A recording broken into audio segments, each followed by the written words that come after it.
नमस्कार, मैं हूं मनीष मिश्रा। जागरण न्यू मीडिया के इस खास कार्यक्रम जागरण डायलॉग्स में आप सभी का स्वागत है। इस प्रोग्राम में हम विशेषज्ञों के साथ उन विषयों पर चर्चा करते हैं जो आपके फायदे से जुड़ी होती है। आजकल बाजार में आईपीओ की धूम है। कुछ कंपनियों के आईपीओ ने निवेशकों को मालामाल किया है और वहीं कुछ ने निराश भी किया है। अभी 3 कंपनियों के आईपीओ पर सबकी नजर है। इनमें टार्सन्स, गो फैशंस और ओमनी पेटेंट के आईपीओ शामिल हैं। टार्सन्स 15 से 17 नवंबर तक खुला है। गो फैशंस का आईपीओ 17 से 22 नवंबर तक खुलने वाला है और ओमनी पोटेंट का आईपीओ 16 से 22 नवंबर तक सब्सक्रिप्शन के लिए खुला है। आज के इस कार्यक्रम में हम चर्चा करेंगे कि आपको आईपीओ में निवेश के समय किन बातों का ध्यान रखना चाहिए ताकि नुकसान न झेलना पड़े। इस बारे में विस्तार से जानकारी देने के लिए आज हमारे साथ हैं ऑप्टिमा मनी मैनेजर्स के फाउंडर एवं सीईओ पंकज मटवाल जी। स्वागत है आपका। Thank you. पंकज जी, हमने देखा है कि 2021 में आईपीओ की बाढ़ सी आ गई है। कुछ आईपीओ ने निवेशकों को मालामाल किया है तो कुछ ने नुकसान भी दिया है। एक निवेशक किस प्रकार आईपीओ का चयन करे ताकि उसको नुकसान न झेलना पड़े? बिल्कुल, देखिए, हालांकि नुकसान कम में हुआ है, फायदा ज्यादा में हुआ है, बट ये इसके लिए क्योंकि समय बहुत सही है, लोगों के सेंटिमेंट्स काफी पॉजिटिव हैं और आईपीओ अच्छे प्राइस पे लिस्ट हो रहे हैं और उसके बाद भी आगे बढ़ रहे हैं। लेकिन ये ध्यान देना चाहिए कि आप जब किसी शेयर में इन्वेस्ट करते हो तो उसमें बहुत सारी चीजें होती हैं। उनका बिजनेस कैसा है, उनका प्रॉफिट कैसा है और साथ ही मैनेजमेंट कैसा है, वो इस बिजनेस को किस तरह से आगे बढ़ा पाएंगे। अब यहां पर हमने कई बार देखा, कुछ उदाहरण ऐसे भी हैं कि कंपनी अभी प्रॉफिट में नहीं है और कुछ समय तक वो शायद प्रॉफिट में आ भी नहीं पाएंगी, फिर भी उनके साथ काफी अच्छा लिस्टिंग गेन हुआ और अभी भी वो प्रॉफिट में है। तो ऐसे बिजनेसेस में जब आप इन्वेस्ट करते हैं तो आपको ये भी तैयार रहना चाहिए कि हो सकता है कि आपको नुकसान भी झेलना पड़े। तो हर निवेशक या हर आईपीओ से ये एक्सपेक्ट ना करे कि आपको प्रॉफिट ही होगा। आप पहली बात तो कई बार ऐसा भी होता है कि लोग लोन लेकर भी इन्वेस्ट करते हैं, स्पेशली आईपीओ की बात की जाए तो, चाहे वो फ्रेंडली लोन हो, चाहे वो आप किसी से प्रोफेशनल लोन ले रहे हो। तो ये बिल्कुल ना करें, क्योंकि अगर ऐसा हुआ, हमने पास्ट में भी आपको याद होगा, रिलायंस पावर की कहानी आपको याद होगी, जहां पर किस तरह से निवेशकों ने एक डीमैट में नहीं बल्कि कई कई डीमैट्स में इन्वेस्ट किया था, डीमैट बोरो किए थे और एक्सपीरियंस बहुत नेगेटिव रहा था। तो कभी ऐसा भी हो सकता है। तो इस तरह की चीजों को ध्यान में रखते हुए निवेशकों को एक सीमित दायरे में और अपना खुद का पैसा और जिस पैसे पर वो रिस्क ले सकते हो उसको इन्वेस्ट करना चाहिए। और साथ ही कंपनी का बिजनेस किस तरह का है, वैसे जैसे अपने जो नाम लिए थे अभी, ये नए जमाने के बिजनेसेस हैं। तो आपको, बिकॉज अभी जो टाइम है वो फिनटेक का टाइम है, इस तरह के बिजनेस का टाइम है, इसके लिए ठीक है, लेकिन आपको इनके प्रमोटर्स कौन कौन है, किस तरह से बिजनेस चला रहे हैं, तो आपको इस तरह ध्यान देना चाहिए। और साथ ही इन आईपीओ के बारे में यदि आपको नॉलेज नहीं है तो जो एक्सपर्ट्स की राय है, जो रिव्यूज हैं, उनको भी आप ध्यान से देखें, उसके बाद ही इन्वेस्ट करें। जी, एक बात अब आती है कि आईपीओ में लोग मतलब खूब बढ़ चढ़ कर निवेश करते हैं, खासतौर से लिस्टिंग गेन्स के लिए। लेकिन कभी कभार देखना पड़ता है कि आखिर आईपीओ तो ठीक है, लेकिन उसमें रिस्क फैक्टर्स क्या हैं? इस रिस्क फैक्टर की जानकारी एक आम निवेशकों को कहां से मिल सकती है ताकि वो जज कर सकें कि वो उतना जोखिम उठाने लायक है या नहीं, उसको उनको उस पार्टिकुलर आईपीओ में इन्वेस्ट करना चाहिए या नहीं? देखिए, किसी भी आईपीओ का जब सेबी में रेड हियरिंग प्रोस्पेक्ट फाइल करते हैं तो उसमें जानकारी दी होती है, उनके जो भी फाइनेंशियल्स हैं उनकी जानकारी भी होती है और साथ ही प्रमोटर्स कौन हैं वो सब जानकारी आपको मिल जाती है। लेकिन बात यह है कि अगर हम आम निवेशक की बात करें तो शायद उतनी बातों को इंटरप्रेट करना, उनको समझना इतना आसान नहीं होता है। तो ऐसे में जो भी एक्सपर्ट्स के व्यूज हैं उन आईपीओ को लेकर, उस पर ध्यान दें। और साथ ही मैंने जैसे पहले भी कहा कि अगर लिस्टिंग पे प्रॉफिट ना हो, लिस्टिंग पे गेन ना हो, लेकिन आपको ऐसा लगता है कि कंपनी अच्छी है, प्रमोटर्स अच्छे हैं और लंबे समय में यहां पर प्रॉफिट होने की पूरी उम्मीद है, तो अगर आपका खुद का पैसा लगा होगा और ये सरप्लस पैसा होगा तो आप वहां पर बने रह सकेंगे। लेकिन यदि आपने उधार लेकर आईपीओ में इन्वेस्ट किया होगा तो यहां पर वो चाहे गेन हो या लॉस हो, शायद आपको वहां से निकलना पड़ेगा। इसके लिए जो मैंने पहली बात कही कि आपको अपना पैसा ही इन्वेस्ट करना चाहिए और यदि वो कंपनी अच्छी है तो वहां पर आप बने रह सकें, और आपको बने रहना चाहिए। और अगर कंपनी अच्छी नहीं है, आपको ऐसा लग रहा है कि कोई छोटा मोटा बिजनेस, लेकिन यहां पर क्योंकि सेंटिमेंट्स पॉजिटिव हैं, इसके लिए सभी लोग, सभी प्रमोटर्स फंड रेजिंग कर रहे हैं, तो आप हर आईपीओ में पैसा ना लगाएं, वो बेहतर रहेगा। तो जहां पर आपको ऐसा लगे कि बिजनेस अच्छा है, प्रमोटर्स अच्छे हैं, तभी आप उसमें पैसा लगाएं। अच्छा, ज्यादातर लोग जो हैं वो लिस्टिंग गेन्स के लिए ही आईपीओ में निवेश करते देखे गए हैं। एक जो कहते हैं ना कि आदर्श रणनीति आईपीओ में निवेश की क्या होनी चाहिए। कभी कभार सर ऐसा देखा गया है कि आईपीओ लिस्टिंग उसकी सही नहीं होती, कंपनी अच्छी होती है, बाद में वो ज्यादा मुनाफा कमाती है, उसके शेयर प्राइस जो है वो बढ़ते हैं। तो इन दोनों परिस्थितियों को देखिए, एक लिस्टिंग गेन्स और एक लॉन्ग टर्म इन्वेस्टमेंट, दोनों में क्या आदर्श रणनीति होनी चाहिए। बिल्कुल, जैसे मैंने पहले भी कहा कि अगर बिजनेस अच्छा है तो आज नहीं तो कल वो प्रॉफिट में आएगा। लेकिन अगर बिजनेस अच्छा नहीं है, बिजनेस मॉडल अच्छा नहीं है, फाइनेंशियल्स अच्छे नहीं है, तब भी हो सकता है कि इस तेजी के माहौल में लिस्टिंग गेन हो जाए। तो पहली बात तो यह कि ऐसे शेयर में आप इन्वेस्ट करें ही नहीं।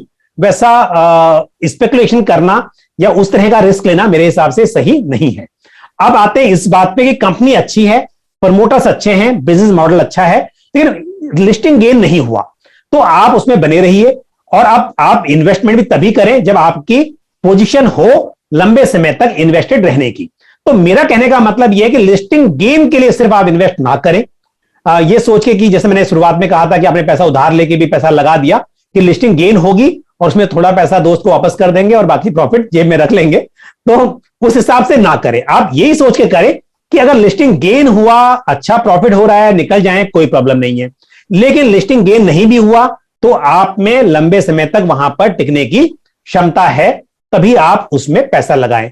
और साथ ही मैं आपको बता दूं कि जब करेक्शन आता है तब इस तरह के शेयर्स, इस तरह के आईपीओस जिसने लिस्टिंग गेन दिखाई हो, वो फिर गिरते भी अच्छा खासा है। तो इसके लिए आपको तैयार रहना चाहिए कि यदि मैं यहां पर रहूंगा लंबे समय में तो उतार चढ़ाव आएंगे, जैसे किसी भी शेयर में आते हैं। और यदि मेरा उद्देश्य सिर्फ यह है कि लिस्टिंग गेन मुझे 15%, 20% जो भी हुआ है वो लेके, क्योंकि होता क्या है, एक लॉट लग पाता है। तो आजकल जो है लगभग 14,000 रुपए के आसपास मैं देख रहा हूं, 12-14,000 रुपए का एक लॉट है, कोई भी पीछे जो भी आईपीओ आए हैं। तो उसके ऊपर अगर आपको 15-20% की भी प्रॉफिट हो गया, कुछ कुछ में डबल भी हुआ है, वो कुछ एक्सेप्शन है, अदरवाइज 15-20% का प्रॉफिट भी बुरा नहीं है। लेकिन आप वो 2-4 हजार रुपए लेके निकल रहे हैं तो ठीक है, पर आप ये समझते हैं कि मैं रुकूंगा और पैसा डबल होगा, तो आपके पास उस तरह का रिस्क लेने की भी क्षमता होनी चाहिए कि वहां पर थोड़ा बहुत उतार चढ़ाव आएगा। जी, अच्छा, कहा जाता है कि आईपीओ में जब आप पैसा लगाने जाते हैं तो कंपनी का बिजनेस तो देखा ही जाना चाहिए, उनके जो प्रमोटर्स हैं उनके बारे में भी अच्छी जानकारी जुटा लेनी चाहिए। इसके पीछे मतलब क्या तर्क है, और एक आम जो आईपीओ का इन्वेस्टर है वो ये जानकारी कहाँ से प्राप्त कर सकता है। एक तो आपने डीआरएसपी की बात कही कि वहां से सारी जानकारियां मिल जाती हैं, लेकिन आमतौर पर डीआरएसपी बहुत ही कठिन होता है, वो आम आदमी की समझ में आने वाली चीज नहीं होती है। तो ये इंफॉर्मेशन उनको कहाँ से मिले कि वो प्रमोटर के बारे में जाने और आईपीओ में इन्वेस्टमेंट के लिए इन्फॉर्म्ड डिसीजन ले सकें। बिल्कुल, देखिए ये बात मैंने भी खुद कहा कि थोड़ा सा इतना आसान नहीं है कि आप प्रोस्पेक्टस पढ़ के समझ सकें। लेकिन अच्छी बात यह कि बहुत सारे चैनल्स के, बहुत सारे मीडिया के रिव्यूज होते हैं, एक्सपर्ट्स की राय होती है उसके बारे में, तो उसको सिंपल करके आपको बताया जाता है, तो उसको आप देख सकते हैं।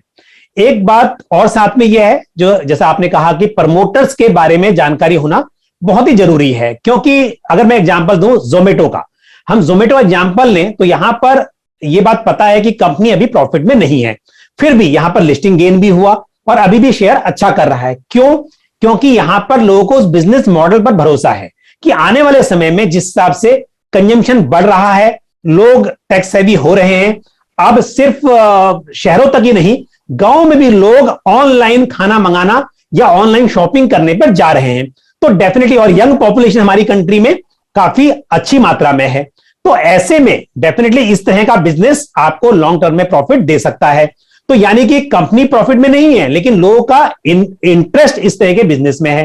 तो आपको बिजनेस का मॉडल और प्रमोटर्स की जानकारी हासिल करनी पड़ेगी। और करनी कैसी है, मैंने आपको बताया कि जो भी ये मीडिया के थोड़े से एक्सपर्ट्स की जो राय है या फिर इंडिपेंडेंट एक्सपर्ट्स हैं, वो क्या कह रहे हैं उस बिजनेस के बारे में, उसको आपको सुनना चाहिए। वही एक तरीका है जहां से आपको उसकी जानकारी मिल पाएगी। और वरना अगर खुद आप बैलेंस शीट पढ़ सकते हैं तो उनकी ऑडिटेड बैलेंस शीट तो अवेलेबल होती ही है, आप उसको पढ़े, बट उतना आसान नहीं है, इसलिए मैंने कहा कि एक्सपर्ट्स की राय आप जरूर लें उसके बारे में। और एक तरीका और भी है, अगर आपको आईपीओ गेन ही देखना है तो ग्रे मार्केट प्राइस जो होता है, तो कई बार आईपीओ आने से पहले ही जब आईपीओ ओपन होता है आपको उसका ग्रे मार्केट प्राइस दिखाई देता है, कितना प्रीमियम चल रहा है।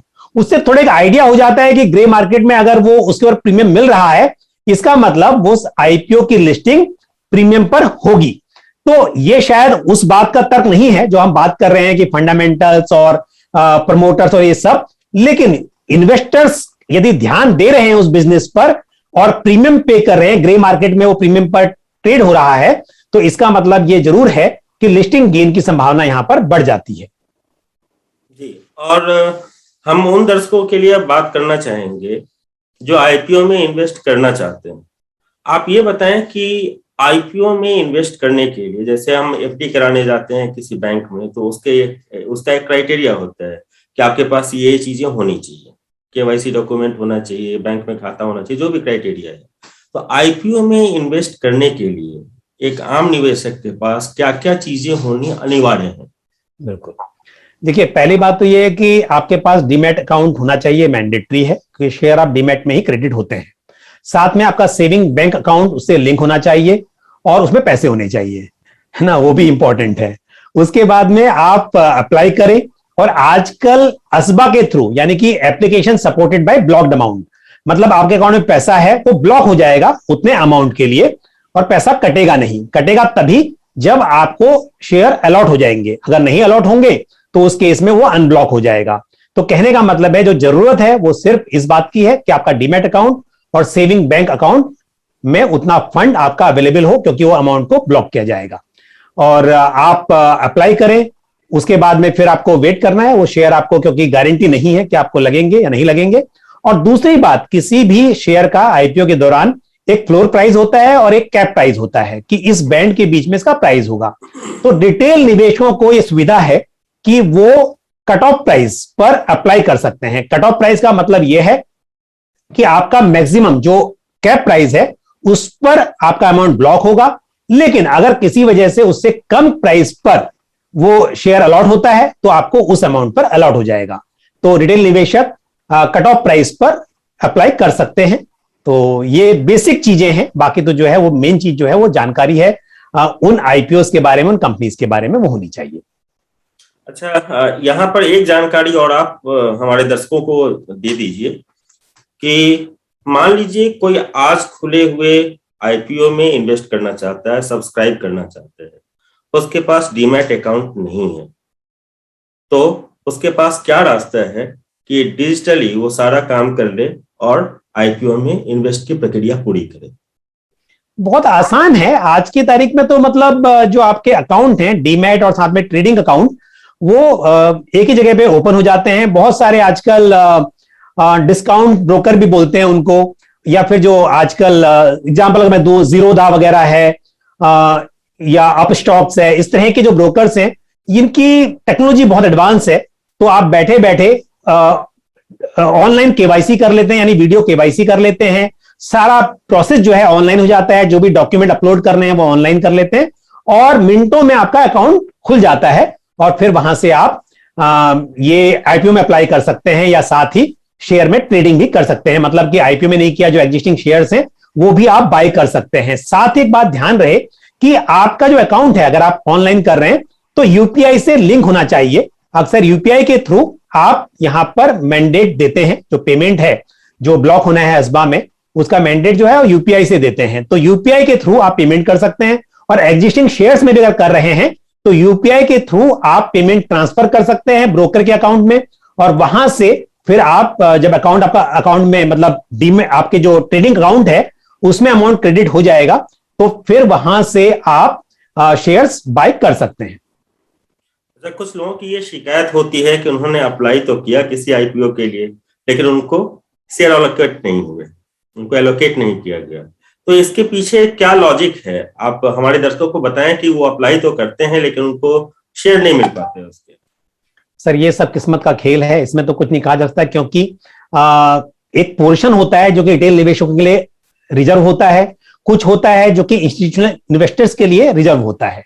अब जितना पोर्शन रिटेल इन्वेस्टर्स के लिए रिजर्व है या उसके लिए एम्प्लॉय के लिए भी रिजर्व हो सकता है, अलग कैटेगरीज हो सकती है, बट हम बात कर रहे हैं यहां पर जो रिटेल इन्वेस्टर्स हैं उनकी, तो उनके लिए जो पोर्शन रिजर्व है उसमें से अलॉटमेंट होना है।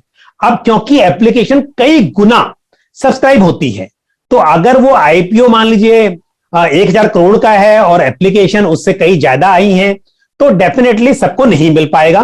फिर उसमें लॉटरी सिस्टम है, जिसकी किस्मत अच्छी है उनको मिल जाता है। और अक्सर देखा गया है, हालांकि आप 2 लाख रिटेल इन्वेस्टर्स जो है वो 2 लाख रुपए तक वो जो भी अलॉटमेंट के लिए उन्होंने जो बनाया होगा कि इतने लॉट अप्लाई कर सकते हैं, लेकिन विद इन 2 लाख आप कर सकते हैं। लेकिन अक्सर देखा गया है कि एक ही लॉट मिल पाता है इन्वेस्टर्स को, रिटेल इन्वेस्टर्स को अक्सर, बट उसमें भी सबको नहीं मिलता है। तो आप अप्लाई करते रहिए अच्छे इसमें से, जब भी आपका लक साथ देगा तब आपको अलॉटमेंट हो जाएगा। उसके अलावा बाकी कोई तरीका नहीं है। एक तरीका और भी है, वो ये है कि कुछ निवेशक जो अच्छे आईपीओ में पाना चाहते हैं कि उनको मिले ही, वो एक से ज्यादा डीमैट अकाउंट में अप्लाई करते हैं। तो घर में जैसे कि हस्बैंड वाइफ बच्चे माता पिता, तो सबके नाम से डीमैट अकाउंट खोल लेते हैं, क्योंकि अकाउंट खोलने के लिए बहुत खर्चा होता नहीं है आजकल, 200-300 रुपए में आपका अकाउंट खुल जाता है। तो अकाउंट खोलते हैं और फिर सबके नाम से अप्लाई कर देते हैं। फिर उसमें से आपने 6 एप्लीकेशन लगाई तो चांसेस बढ़ जाते हैं, क्योंकि एक की बजाय 6 लगाई हैं तो 1-2 में लग सकते हैं। तो एक तरीका लोग अपनाते हैं। चलिए अंत में दर्शकों का एक क्वेश्चन ले लेते हैं कि बहुत सारे दर्शक पूछ रहे हैं कि आईपीओ के लिए उन्होंने आवेदन तो किया था लेकिन उसको निरस्त कर दिया गया, ऐसा किन किन परिस्थितियों में होता है, और हमारे दर्शकों को किन बातों का ध्यान रखना चाहिए कि उनका जो एप्लीकेशन है आईपीओ के लिए जो सब्सक्राइब करना चाहते हैं वो निरस्त ना हो। देखिए, पहली बात तो ये है कि जो अप्लाई किया है उसमें डिटेल, अगर आप मतलब ऑनलाइन कर रहे हैं तो डिटेल तो गलत होने के चांस नहीं है, लेकिन जैसा मैंने कहा कि आपको लॉट अप्लाई करना है, कितने लॉट करने हैं उतने होने चाहिए। आपको कट ऑफ प्राइस पे करना है तो वहां पे आपको टिक करना होगा। आप ऐसे नहीं कि अपने हिसाब से कुछ भी नंबर भर देंगे। तो लॉट का साइज जो है वो होना चाहिए। पेमेंट का मेन प्रॉब्लम आता है कि आपका पेमेंट मतलब बैंक नहीं हो पाता, तो वो आप देखें कि आपका यूपीआई लिंक्ड हो, आपका जो असबा का प्रोसेस है वो पूरा हो जाए तभी, क्योंकि आपका अगर जो अमाउंट है वो ब्लॉक नहीं हो पाएगा तो एप्लीकेशन रिजेक्ट हो जाएगी। तो यहां पर कई बार ये देखा गया है कि लोगों को यूपीआई लिंक नहीं होता। दूसरी बात, यूपीआई लिंक है, आपके बैंक अकाउंट से आपको नोटिफिकेशन आएगा कि आपको अप्रूव करना होगा। मतलब आपने यहां अप्लाई किया और आपके ब्रोकर ने, आपका जो मतलब ब्रोकिंग अकाउंट है जहां डीमैट अकाउंट है, वहां से चाहे वो ऑनलाइन हो ऑफलाइन हो जो भी है, बैंक को इंस्ट्रक्शन गया, तो बैंक ऐसा नहीं कि ऑटोमेटिकली पैसा ट्रांसफर कर देगा या ब्लॉक कर देगा। आपको उस इंस्ट्रक्शन को आपको मैंडेट को ओके करना पड़ेगा, अप्रूव करना पड़ेगा। तो कई बार ऐसा होता है कि आप मान लीजिए ब्रोकर के अकाउंट में गए, सब प्रोसेस पूरा कर दिया, आपके बैंक अकाउंट में वो इंस्ट्रक्शन आ गया, लेकिन आपने उसको ओके नहीं किया, तो आपकी एप्लीकेशन रिजेक्ट हो जाएगी। तो ध्यान दें कि आपको अपने बैंक अकाउंट में जाकर यूपीआई मैंडेट पर जाकर वहां पर मैनेज योर मैंडेट जो ऑप्शन होता है वहां जाकर उसको मैनेज करना है, यानी उसको एक्सेप्ट करना है, तभी आपका अकाउंट ब्लॉक हो जाएगा उस अमाउंट के लिए और आपके एप्लीकेशन जो है वो मतलब इस प्रोसेस के लिए पूरी मानी जाएगी। जी, हमेशा की तरह आज के जागरण डायलॉग्स प्रोग्राम में भी हमने आपके फायदे की बात की है, दर्शकों के फायदे की बात की है। आज हमारे एक्सपर्ट पंकज जी ने बताया कि आईपीओ में इन्वेस्ट करने से पहले किन बातों का ध्यान रखना चाहिए। अगर आप आईपीओ में इन्वेस्ट करने जा रहे हैं तो क्या क्या चीजें जरूरी हैं और किन किन परिस्थितियों में आपका आईपीओ जो है वो आईपीओ के लिए जो सब्सक्रिप्शन है आपका जो आपने आवेदन किया है वो निरस्त किया जा सकता है। हम पंकज जी का बहुत धन्यवाद देते हैं इतनी अच्छी जानकारी देने के लिए।